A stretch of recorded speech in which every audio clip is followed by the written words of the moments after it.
আসসালামু আলাইকুম। Basic physics একাডেমির পক্ষ থেকে সকলকে স্বাগতম। আমরা গত ক্লাসে দেখেছিলাম বুয়েট, কুয়েট, চুয়েট, রুয়েট, রাবি, ঢাবি ও অন্যান্য বিশ্ববিদ্যালয় সহ গুচ্ছ এর 48 নং প্রশ্ন পর্যন্ত। আজকে আমরা দেখব 49 নং প্রশ্ন থেকে বাকি প্রশ্নগুলোর সমাধান।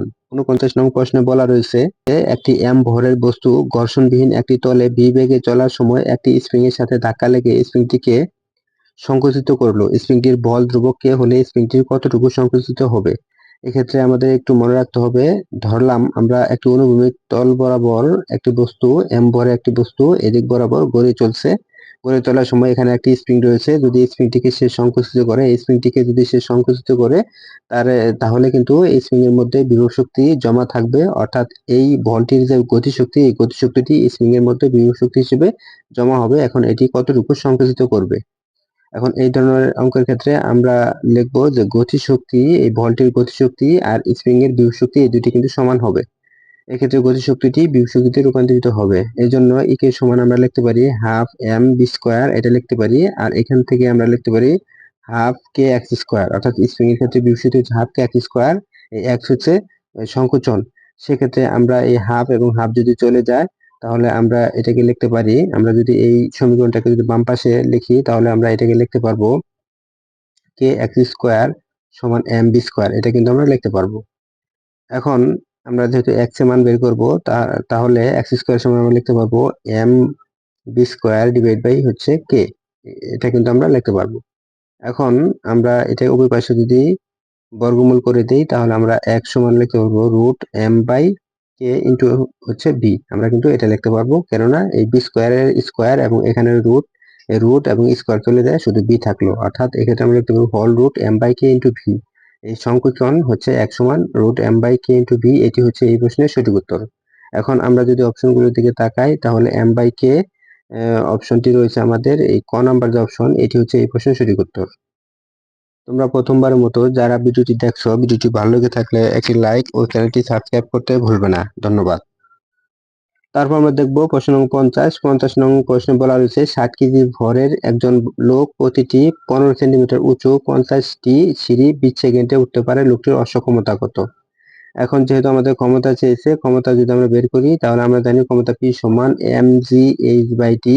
এক্ষেত্রে আমরা m এর মান যেটি বসাবো, আমরা m এর মান বসাবো 60 কেজি, যেহেতু লোকের বয়স ছিল 60 কেজি, এবং g এর মান বসাবো আমরা 9.8, এবং উচ্চতা যেটা বসাবো, উচ্চতা হচ্ছে আমাদের 50টি সিঁড়ি এবং 15 সেন্টিমিটার উচ্চতা বিশিষ্ট, এই জন্য টোটাল উচ্চতা হচ্ছে আমাদের 15 সেন্টিমিটার করে 50টা সিঁড়ি, এই জন্য হচ্ছে 750 সেন্টিমিটার। এই 750 সেন্টিমিটার যদি আমরা মিটার বানাই তাহলে আমরা পাবো 7.5 মিটার, লিখবো 7.5 মিটার। এবং সময় যদি আমরা দেখি, সময় হচ্ছে এক্ষেত্রে 20 সেকেন্ড, অর্থাৎ সময় যদি 20 সেকেন্ড হয় তাহলে আমরা 60 গুণন 9.8 গুণন হচ্ছে 7.5 ভাগ হচ্ছে 20, এটা যদি আমরা ভাগ করি তাহলে আমরা যে মানটি পাবো 220.5 ওয়াট, এটা আমরা পাবো 220.5 ওয়াট। এটা যেহেতু পেয়েছি, এখানে আমাদের উত্তর দেওয়া রয়েছে আমাদের এইচপি তে, এই জন্য এটাকে 736 দ্বারা ভাগ করতে হবে। যদি এটাকে আমরা 736 দ্বারা যদি আমরা ভাগ করে দিই তাহলে আমরা এর মান পাবো 0.296। এই 0.296 কিন্তু হচ্ছে এই প্রশ্নের সঠিক উত্তর, অর্থাৎ এই ঘ নাম্বার যে অপশনটি রয়েছে এটি হচ্ছে এই প্রশ্নের সঠিক উত্তর। প্রশ্ন নং 51 নং প্রশ্নে বলা রয়েছে একটি পানিপূর্ণ কূপের গভীরতা ও ব্যাস যথাক্রমে 10 মিটার ও 4 মিটার, একটি পাম্প 20 মিনিটে কূপটিকে পানি শূন্য করতে পারে, পাম্পের অক্ষমতা নির্ণয় করো। এই ধরনের অঙ্কের ক্ষেত্রে আমরা যেহেতু দেখতে পাচ্ছি এখানে কোনো কর্মদক্ষতা দেয়া নেই, কর্মদক্ষতা যদি না দেয়া থাকে তাহলে আমরা এই সূত্রটি ব্যবহার করব। আমরা জানি ক্ষমতা P সমান mgh/t, এখানে এই সূত্রটি ব্যবহার করব। এখন এই P সমান mgh/t, যেহেতু এখানে কোনো ভর দেয়া নেই, এখানে কিন্তু পানির ভর দেয়া নেই, এই জন্য আমরা জানি ভর m সমান আমরা লিখতে পারি ঘনত্ব এর সাথে আয়তন গুণ দিলে আমরা ভর পাই, তাহলে আমাদের থাকলো gh/t, কেননা আমরা জানি m সমান আয়তন ইন্টু হচ্ছে ঘনত্ব, এই আয়তনের সাথে যদি ঘনত্ব গুণ দিই তাহলে কিন্তু আমরা ভর পাই, এই জন্য ভর m এর পরিবর্তে আমরা লিখতে পারি v রো gh/t। এখন b হচ্ছে আয়তন, আমরা আয়তন যদি দেখি কোয়ার আয়তন হচ্ছে পাই আর স্কোয়ার এল, পাই আর স্কোয়ার এল, তাহলে থাকলো gh থাকলো, এখানে কিন্তু আমাদের একটা রো রয়েছে, আয়তন বি সমান হচ্ছে পাই আর স্কোয়ার এল জিএইচ, এখানে কিন্তু একটা রো রয়েছে, এই রোটা আমরা দিয়ে দিলাম, ভাগ হচ্ছে টি। আমরা জানি যে আয়তন বি সমান হচ্ছে পাই আর স্কোয়ার এল। এটি ছিল আমাদের আয়তনের সূত্র। তাহলে বি সমান পাই আর স্কোয়ার এল যদি হয়ে থাকে তাহলে পাই আর স্কোয়ার এল, এখানে আমাদের রো রয়েছে, এই যে রো, তারপর জিএইচ, এই যে জিএইচ বাই টি।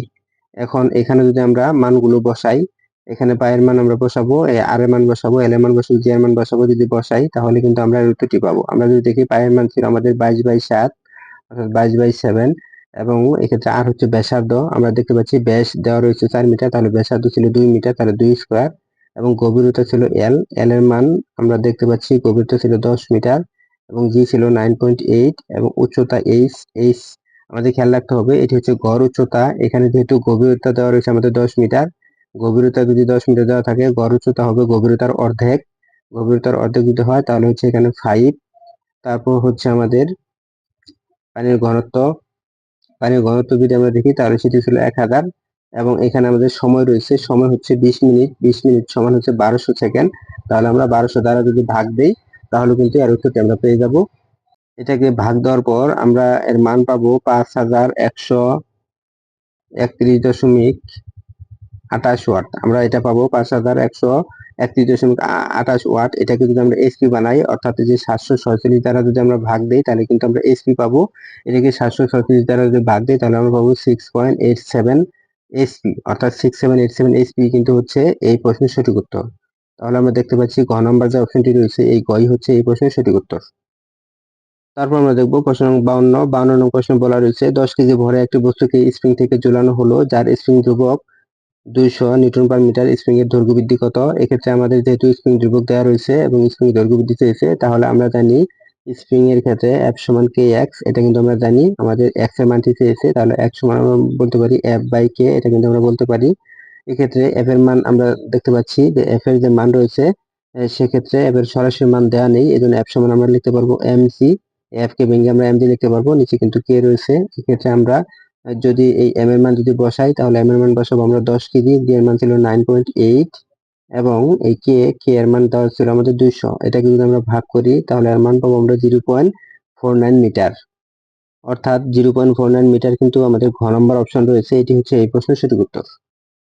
একটি পানিপূর্ণ কূপের গভীরতা ও ব্যাস যথাক্রমে 10 মিটার ও 4 মিটার। একটি পাম্প 20 মিনিটে কূপটিকে পানি শূন্য করতে পারে। পাম্পের অক্ষমতা নির্ণয় করো। এটি কিন্তু চুয়েট 2014-15 এবং বুয়েট 2009-10 সেশনে এসেছিল। এই অঙ্কটি কিন্তু অলরেডি আমরা 51 নং প্রশ্নের সমাধান করেছি।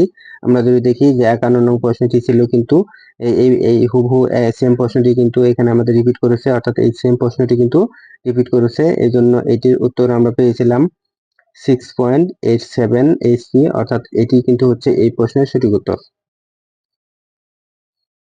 তারপর আমরা দেখবো প্রশ্ন নং 54। 54 নং প্রশ্ন বলা রয়েছে ভূমির সঙ্গে 30 ডিগ্রি কোণে আনত একটি মসৃণ তল এবি এর সর্বোচ্চ বিন্দু এ থেকে একটি বস্তু মসৃণ ভাবে গড়িয়ে 10 সেকেন্ড পর বি বিন্দুতে আসলো, ভূমি হতে এর উচ্চতা কত? এই ধরনের অঙ্কের ক্ষেত্রে আমরা একটি চিত্রের সহায়তা নিব। আমরা যদি একটি চিত্র অঙ্কন করে নেই তাহলে খুব সহজে কিন্তু এটি আমরা সমাধান করতে পারবো। এক্ষেত্রে আমাদের বলা রয়েছে একটি বস্তু উপর থেকে যেহেতু গড়িয়ে আসতেছে, এখানে আমাদের কোণ দেওয়া রয়েছে আমাদের 30 ডিগ্রি, এবং বস্তুটি এ বিন্দু থেকে বি বিন্দুতে চলে আসতেছে, এদিক বরাবর গড়িয়ে আসতেছে। যদি গড়িয়ে আসে বস্তুটি তাহলে বস্তুটির যে ওজন নিচের দিকে কাজ করবে। এক্ষেত্রে এই অবকোষ ত্বরণের দুটি উপাংশ থাকবে, একটি হচ্ছে এই তলের উপর লম্ব বরাবর, অর্থাৎ এই যে এটা এই তলের উপর লম্ব, এটিকে আমরা বলবো অনুভূমিক উপাংশ। এটা যদি 30 ডিগ্রি হয়ে থাকে তার মানে এটিও কিন্তু হচ্ছে 30 ডিগ্রি, এটিকে আমরা বলবো অনুভূমিক উপাংশ। সেটি হচ্ছে আমাদের এম জি কস থিটা, অর্থাৎ আমরা যদি এই শুধু জি এর উপাংশ চিন্তা করি তাহলে কিন্তু সেটি হচ্ছে শুধু জি কস থিটা, এবং শুধু জি এর উপাংশ যদি এদিক বরাবর চিন্তা করি সেটি কিন্তু হচ্ছে জি সাইন থিটা, অর্থাৎ এদিক বরাবর হচ্ছে জি সাইন থিটা, এরকম কিন্তু হবে। কেননা এই জি এর এই ওজন অথবা শুধু জি এর দুটি উপাংশ বিভক্ত হয়ে পড়বে। একটি হচ্ছে এই তলের উপর প্রতিক্রিয়া বল, অর্থাৎ সেটি জি কস থিটা অনুভূমিক উপাংশ, আর একটি হচ্ছে জি সাইন থিটা, সেটি ছিল উলম্ব উপাংশ, এবং এ থেকে বি বিন্দু পর্যন্ত সে গড়িয়ে আসতে তার সময় নেয় 10 সেকেন্ড। এখন আমাদের প্রশ্ন বলছে যে এটি উচ্চতারা কত হবে, অর্থাৎ এই উচ্চতারা কত হবে। উচ্চতারা যদি এইচ ধরি, এইচ এর মানটি কিন্তু আমাদের চেয়েছে যে এইচ এর মানটি কত হবে, এটা আমাদের বের করতে হবে। এখন শুরুতে আমরা এই এবি এর দৈর্ঘ্যটুকু বের করে নেব। আমরা যদি এবি এর দৈর্ঘ্যটুকু বের করে নেই তাহলে আমরা লিখতে পারি এইচ এবি সমান UT plus half GT square, এটা আমরা লিখবো। এক্ষেত্রে জি এর উপাংশ ছিল আমাদের এই দিক বরাবর, যেহেতু জি এর উপাংশ তাহলে জি সাইন থিটা হবে, জি সাইন থিটা। তারপর UT plus half GT square, এক্ষেত্রে টি স্কোয়ার ছিল আমাদের এটা, এক্ষেত্রে আমাদের দেখতে পাচ্ছি যে এই বিন্দুতে বস্তুটির আদিবেগ কিন্তু শূন্য, তাহলে শূন্য প্লাস হাফ, এই জি এর মান হচ্ছে 9.8 এবং সাইন 30 ডিগ্রি অর্থাৎ সাইন 30 ডিগ্রি মান কিন্তু হচ্ছে হাফ, এবং এক্ষেত্রে টি স্কোয়ার, এই টি এর মান কিন্তু দেওয়া রয়েছে আমাদের 10 সেকেন্ড, এই জন্য হচ্ছে আমাদের 10×100। এখন এটাকে যদি আমরা ক্যালকুলেশন করি তাহলে এর মান পাবো 245 মিটার। এই 245 মিটার কিন্তু এই এ বি এর মান। এখন আমরা এখান থেকে সাইন থিটার সূত্রটি ব্যবহার করব। আমরা জানি সাইন 30 ডিগ্রি সমান বা সাইন থিটা সমান লম্ব এবং অতিভুজ, লম্ব হচ্ছে এইচ আর অতিভুজ কিন্তু হচ্ছে এবি, এই এবি। এক্ষেত্রে কিন্তু আমরা এই লম্বটা বের করব। যদি আমরা লম্বটা বের করি তাহলে এই সমান আমরা লিখতে পারবো এবি গুণন সাইন 30 ডিগ্রি। সাইন 30 মান কিন্তু হচ্ছে হাফ এবং এবি এর মান আমরা পেয়েছি 245 পয়েন্ট হচ্ছে 0.5। এই জন্য এটাকে যদি আমরা গুণ দিই তাহলে মান পাবো আমরা 122.5 মিটার। সুতরাং আমরা দেখতে পাচ্ছি উচ্চতা ছিল 122.5 মিটার, অর্থাৎ এই অঙ্কের ক্ষেত্রে 122.5 মিটার অর্থাৎ খ নাম্বার যে অপশনটি রয়েছে এটি হচ্ছে এই প্রশ্নের সঠিক উত্তর। তোমরা প্রথমবারের মতো যারা ভিডিওটি দেখছো, ভিডিওটি ভালো লেগে থাকলে একটি লাইক ও চ্যানেলটি সাবস্ক্রাইব করতে ভুলবে না। ধন্যবাদ। তারপর আমরা দেখব প্রশ্ন নং 55 নং প্রশ্নে বলা রয়েছে একটি বস্তুকে নির্দিষ্ট উচ্চতা থেকে ফেলে দেওয়া হলো, ভূমি হতে 5 মিটার উচ্চতায় গতিশক্তি বিভব শক্তির 4 গুণ হলে কত মিটার উচ্চতা হতে বস্তুটিকে ফেলে দেওয়া হয়েছিল। অর্থাৎ এক্ষেত্রে মোট উচ্চতা এইচ চেয়েছে। এই ধরনের অঙ্কের ক্ষেত্রে আমরা যে সূত্রটি ব্যবহার করব, শুরুতে যদি গতিশক্তি কথাটি বলা থাকে তাহলে আমরা খেয়াল রাখবো, শুরুতে গতিশক্তি কথাটি বলা থাকলে সেক্ষেত্রে আমরা লিখবো x সমান H divide by N plus one. এক্ষেত্রে এনটি হচ্ছে কয় গুণের কথা বলা রয়েছে, 4 গুণ বলে 4 গুণ, 3 গুণ বলে 3 গুণ, হাফ বললে হাফ, অর্থাৎ এক্ষেত্রে এন এর মান ছিল আমাদের 4। এক্ষেত্রে আমরা চেয়েছি এইচ সমান কত। এখন আমাদের বলে দিয়েছে যে একটি বস্তুকে নির্দিষ্ট উচ্চতা থেকে ফেলে দেওয়া হলো, ভূমি হতে 5 মিটার উচ্চতায়। এটি কিন্তু আমাদের এক্স এর মান 5 মিটার, এই জন্য আমরা এখানে বসাবো 5। এক্ষেত্রে এই এইচ আমাদের চেয়েছে যে কত উচ্চতা থেকে ফেলে দেওয়া হয়েছিল, এন এর মান ছিল আমাদের 4, তাহলে 4 প্লাস 1। এক্ষেত্রে যদি আমরা দেখি তাহলে এই সমান আমরা লিখতে পারবো 5 গুণন হচ্ছে 5, সেক্ষেত্রে হচ্ছে 25 মিটার। আমরা যদি দেখি যে মোট উচ্চতা ছিল 25 মিটার থেকে তাকে কিন্তু ফেলানো হয়েছিল, অর্থাৎ এক্ষেত্রে এই খ নাম্বার যে অপশনটি রয়েছে এটি হচ্ছে এই প্রশ্নের সঠিক উত্তর। তোমরা প্রথমবারের মতো যারা ভিডিওটি দেখছো, ভিডিওটি ভালো লেগে থাকলে একটি লাইক ও চ্যানেলটি সাবস্ক্রাইব করতে ভুলবে না। ধন্যবাদ। তারপর আমরা দেখবো প্রশ্ন নম্বর 56 নং প্রশ্ন বলা রয়েছে শক্তির মাত্রা কোনটি। আমরা জানি যে শক্তির মাত্রা হচ্ছে এম এল স্কোয়ার 3/2, এটি কিন্তু কাজ অথবা শক্তির মাত্রা, এই জন্য ঘ হচ্ছে এই প্রশ্নের সঠিক উত্তর। তারপর আমরা দেখবো প্রশ্ন নং 57 নং প্রশ্নে বলা রয়েছে 8 কেজি ভরে একটি বস্তু 15 মিটার উচ্চতা হতে নিচে পড়লো, মাধ্যাকর্ষণ জনিত স্থিতিশক্তির পরিবর্তন কত। যেহেতু স্থিতিশক্তির পরিবর্তন চেয়েছে 57 নং প্রশ্ন, এই জন্য আমরা স্থিতিশক্তির পরিবর্তন জানি আমরা ইপি সমান এম জি এইচ। এক্ষেত্রে আমরা দেখি এম এর মান 8 কেজি আর জি এর মান হচ্ছে 9.8 এবং উচ্চতা দেওয়া আছে 15 মিটার। এটিকে যদি আমরা গুণ করি তাহলে আমরা পাবো 1176 জুল। এই 1176 জুলই হচ্ছে এই প্রশ্নের সঠিক উত্তর, অর্থাৎ ক্ষয় হচ্ছে এই প্রশ্নের সঠিক উত্তর। তারপর আমরা দেখবো প্রশ্ন নং 58 নং প্রশ্ন বলা রয়েছে 60 কেজি ভরে এক লোক 30 মিনিটে 600 মিটার উঁচুতে উঠতে পারে, তার কাজ করার ক্ষমতা কত। অর্থাৎ তার কাজ করার ক্ষমতা কত, এখানে আমাদের ক্ষমতা চেয়েছে, তাহলে ক্ষমতা পি সমান আমরা লিখতে পারি M G H by T, এটা কিন্তু আমরা লিখতে পারি। এক্ষেত্রে আমরা দেখতে পাচ্ছি এম এর মান ছিল আমাদের 60 কেজি আর জি এর মান ছিল 9.8 আর উচ্চতা দেওয়া আছে আমাদের 600 মিটার, এবং এক্ষেত্রে আমাদের এই সময় দিয়ে দিছে 30 মিনিট। 30 মিনিট যেহেতু, তাহলে 30 ইন্টু 60, এটাকে যদি আমরা ক্যালকুলেশন করি তাহলে এর মান পাবো 196 ওয়াট। 196 ওয়াটই হচ্ছে এই প্রশ্নের সঠিক উত্তর, অর্থাৎ ক হচ্ছে এই প্রশ্নের সঠিক উত্তর। তারপর আমরা দেখবো প্রশ্ন নং 59 নং প্রশ্নে বলা রয়েছে 20 কেজি ভরের কোন কণার বেগ 5i plus 5j 4i plus 5j plus 6k metre per second হলে এর গতিশক্তি কত জুল। আমরা জানি যে গতিশক্তি যদি হিসাব করি তাহলে একে সমান আমরা জানি হাফ এম বি স্কোয়ার। এক্ষেত্রে ব্যাগটি যেহেতু ভেক্টরে দেওয়া রয়েছে এই জন্য এর মান বের করতে হবে। তাহলে ব্যাগের মান যদি আমরা বের করি তাহলে ব্যাগের মানটা আমরা এইভাবে বের করবো, আয়ের সগের বর্গ তাহলে 4 4 16 প্লাস জে সগের বর্গ তাহলে 5 5 25, তারপর কে সগের বর্গ 6 6 36। এটাকে যদি আমরা যোগ করি তাহলে আমরা পাবো √77। এক্ষেত্রে যেহেতু আমাদের বি স্কোয়ারের মানটা লাগবে, তাহলে বি স্কোয়ার করলে আমাদের স্কোয়ার এবং রুট কিন্তু চলে গেল, তাহলে আমাদের বি স্কোয়ার মান থাকলো শুধু 77। এই শুধু 77 যেহেতু থাকলো এখানে আমরা মানটা বসাবো, তাহলে আমরা লিখতে পারবো ইকে সমান হাফ এম, এম এর মান ছিল 20 এবং বি স্কোয়ার মান ছিল আমাদের 77। যদি আমরা 77 গুণন 20 গুণন হাফ দিই তাহলে এটাকে যদি গুণ করি তাহলে আমরা পাবো 770 জুল। অর্থাৎ এই গ নাম্বার হচ্ছে এই প্রশ্নের সঠিক উত্তর। তারপর আমরা দেখব প্রশ্ন নং 60 নং প্রশ্নে বলা রয়েছে 2 কিলোওয়াট ক্ষমতার একটি পাম্পের দক্ষতা 80%, এটি 30 মিটার উপরে প্রতি সেকেন্ডে কতটুকু পানি তুলতে পারবে। এই ধরনের অঙ্কের ক্ষেত্রে যদি দক্ষতা দেওয়া থাকে তাহলে আমরা এই কর্মদক্ষতার সূত্রটি ব্যবহার করব। আমরা জানি এটা সমান P prime by P into হচ্ছে 100%, এই সূত্রটি আমরা ব্যবহার করব। এখন পি প্রাইমকে আমরা যদি ভেঙে ফেলি তাহলে এর আগে আমরা এই অঙ্কটি করেছি, যদি পি প্রাইমকে আমরা ভেঙে ফেলি তাহলে আমরা লিখতে পারবো M G H by T, নিচে কিন্তু আমাদের পি থাকলো ইন্টু হচ্ছে 100%, এটা কিন্তু আমরা লিখতে পারবো। এর পরবর্তী লাইনটা আমরা লিখতে পারবো M G H by T, এই পি কে উল্টে উল্টে যদি দেই তাহলে উল্টে দেওয়ার জন্য আমরা লিখবো 1 বাই পি ইন্টু হচ্ছে 100%, এটা কিন্তু আমরা লিখতে পারবো। এখানে কিন্তু এটা ছিল। এখন এটাকে যদি আর গুণন দেই তাহলে আর গুণন দিয়ে আমরা লিখতে পারবো এম জি এইচ ইন্টু হচ্ছে 100% সমান লিখতে পারবো ইটা টি এবং পি, এটা কিন্তু লিখতে পারবো। এখানে যেহেতু আমাদের এম চেয়েছে, যেহেতু আমাদের পানি ভরছে যে, তাহলে এম সমান আমরা লিখতে পারবো ইটা টিপি ডিভাইড বাই জি এইচ গুণন হচ্ছে 100%। এখন আমরা এখানে মানগুলো বসাবো, ইটার মান বসাবো আমরা 80% এবং সময়ের মান আমরা যেটা দেওয়া আছে প্রতি সেকেন্ডে 1 বসাবো, এবং পি ছিল ক্ষমতা 2 কিলোওয়াট, আমরা দেখতে পাচ্ছি ক্ষমতা ছিল 2 কিলোওয়াট মানে 2000 ওয়াট, এগুলো বসাবো। তারপর জি এবং উচ্চতা বসাবো, সবকিছু যদি মান দেওয়া রয়েছে যদি বসাই তাহলে এম এর যে মানটা আমরা পাবো সেটা পাবো আমরা 5.44 কেজি, আমরা প্রতি সেকেন্ডে 5.44 কেজি পানি তুলতে পারবো। অর্থাৎ ক নাম্বার হচ্ছে এই প্রশ্নের সঠিক উত্তর। তারপর আমরা দেখবো প্রশ্ন নম্বর 61 নম্বর প্রশ্ন বলা রয়েছে 2 কেজি ভরে একটি বস্তু 3 মিটার উচ্চতা হতে পড়ে তাপে রূপান্তরিত হলে তাপের পরিমাণ কত হবে। যেহেতু 2 কেজি ভরে একটি বস্তু 3 মিটার উপরে রয়েছে, তার মধ্যে বিভব শক্তি রয়েছে, এই বিভব শক্তিটি কিন্তু তাপে রূপান্তরিত হবে। এই জন্য আমরা লিখতে পারি যে উৎপন্ন তাপ এই সমান mgh, এটা কিন্তু আমরা লিখতে পারি। m এর মান ছিল আমাদের 2 কেজি, g এর মান ছিল 9.8 আর উচ্চতা দেওয়া রয়েছে আমাদের 3 মিটার। এটাকে যদি আমরা গুণ দেই তাহলে আমরা এর মান পাবো 58.8, 58.8 পাবো আমরা।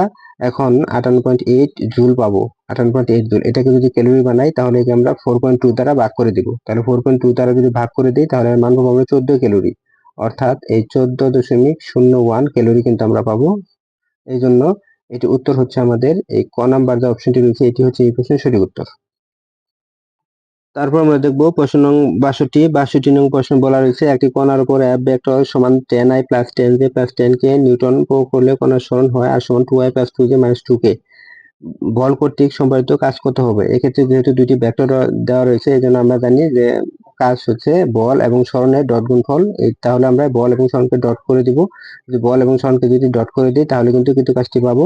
তাহলে আমরা দেখতেছি যে বল এবং সরণকে ডট করলে আয়ের সহগ গুণ হচ্ছে আয়ের সহগ, তাহলে 10 দুগুণে 20 প্লাসে প্লাসে প্লাস আবার 10 দুগুণে 20, প্লাসে নিচে মাইনাস আবার 10 দুগুণে 20, তাহলে 20 থেকে 20 চলে গেল, থাকলে শুধু 20। এক্ষেত্রে উত্তর হচ্ছে শুধু 20 জুল। অর্থাৎ আমরা দেখতে পাচ্ছি যে ক নম্বর যে অপশনটি রয়েছে এই কই হচ্ছে এই প্রশ্নের সঠিক উত্তর। তারপর আমরা দেখবো প্রশ্ন নং 63 নং প্রশ্নে বলা রয়েছে একটি পানিপূর্ণ কুয়ার গভীরতা 12 মিটার এবং ব্যাস 1.8 মিটার, একটি পাম্প 24 মিনিটে কুয়াটিকে পানি শূন্য করতে পারে, পানির ঘনত্ব 1000 কেজি মিটার পার কিউব হলে পাম্পটির ক্ষমতা কত। এখন এক্ষেত্রে আমরা যদি পাম্পটির ক্ষমতা যদি বের করতে চাই তাহলে আমরা যে সূত্রটি ব্যবহার করব, এখানে যেহেতু কোনো কর্মদক্ষতা দেওয়া নেই এই জন্য আমরা এই সূত্রটি ব্যবহার করব। ক্ষমতা পি সমান আমরা জানি mgh বাই টি, এটা বের করব। এক্ষেত্রে আমাদের পানির ভর m কিন্তু দেয়া নেই, যেহেতু পানির ভর m দেয়া নেই তাহলে আয়তনের সাথে ঘনত্ব গুণ দিব, তারপর gh বাই টি এটা লিখবো। এখানে আমরা আয়তন, আমরা যেহেতু ব্যাস ব্যাসার্ধ দেওয়া রয়েছে এই জন্য আয়তনটা বের করতে পারবো। আমরা যদি আয়তনটা বের করি তাহলে এখান থেকে আমরা আয়তন সমান জানি তো কোয়ার আয়তন পাই আর স্কোয়ার এল, তারপর রো, তারপর G H by into T, এটা কিন্তু আমাদের থাকলো। এখানে আমরা মান বসাবো, আমরা যদি এই মানগুলো বসাই এই পায়ের মান হচ্ছে 22/7, এটা আমরা বসাবো। এবং আর হচ্ছে ব্যাসার্ধ, ব্যাস দেওয়া রয়েছে আমাদের 1.8 মিটার, একে 2 দ্বারা ভাগ করলে হবে 0.9, তাহলে এটা হচ্ছে ব্যাসার্ধ স্কোয়ার। তারপর হচ্ছে এল হচ্ছে গভীরতা, গভীরতা ছিল আমাদের 12 মিটার। তারপর হচ্ছে রো হচ্ছে পানির ঘনত্ব, আমরা যদি দেখি রো পানির ঘনত্ব হচ্ছে 1000। তারপর হচ্ছে জি এর মান ছিল 9.8। তারপর আবার হচ্ছে উচ্চতা এই বরকেন্দ্রের সরণ হচ্ছে এইচ। আমরা দেখতে পাচ্ছি যে বরকেন্দ্রের সরণ হবে মোট গভীরতার অর্ধেক, এক্ষেত্রে মোট গভীরতা ছিল আমাদের 12 মিটার, এই জন্য এখানে হবে আমাদের 6 মিটার।